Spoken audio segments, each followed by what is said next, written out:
Hi బాబాయ్. Hi పండు. ఏంట్రా ఇల్లు ఇంత సైలెంట్ గా ఉంది? ఇంట్లో ఎవరు లేరా ఏంటి? మమ్మీ డాడీ బయటికి వెళ్ళారు. మమ్మీ డాడీ ఇంట్లో లేనప్పుడు నేను డైరెక్ట్ గా డోర్ తీద్దు ఎన్నిసార్లు చెప్పాను?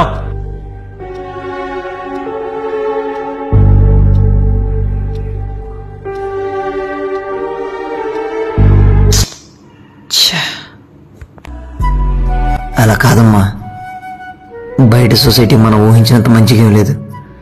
వయసు గురించి కూడా ఆలోచించకుండా చెత్తాను కొడుకు.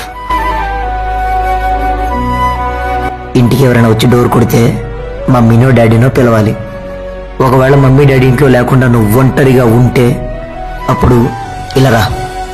ఇలా కిటికీలోంచి చూసి వచ్చిన వాళ్ళు తెలిసిన వాళ్ళైనా తెలియని వాళ్ళైనా సరే మమ్మీ డాడీ ఇంట్లో లేరు, బయటికి వెళ్ళారని చెప్పాలి. నువ్వు వెంటనే డోర్ తీయకూడదు, అర్థమైందా? ఇంట్లో ఎవరు లేనప్పుడు నీ జాగ్రత్త నీ చేతిలోనే ఉంటుందిరా. ఇప్పుడు నేను చెప్పేదంతా నీకు అర్థం కాకపోవచ్చు, కానీ ముందు ముందు అర్థమవుతుంది. నేను చెప్పిన జాగ్రత్త. అన్నయ్య, అది పాప అల్లరి చేస్తుంటాను, నేనే కొంచెం. అంతా విన్నానురా. ఈ సొసైటీలో ఆడపిల్లలు మనుషుల మధ్య తిరుగుతున్నారో మృగాల మధ్య తిరుగుతున్నారో కూడా అర్థం కావట్లేదు. ఆడపిల్లలకి మంచి చెడుతో పాటు ఇలాంటి జాగ్రత్త నేర్పించడం కూడా చాలా అవసరం.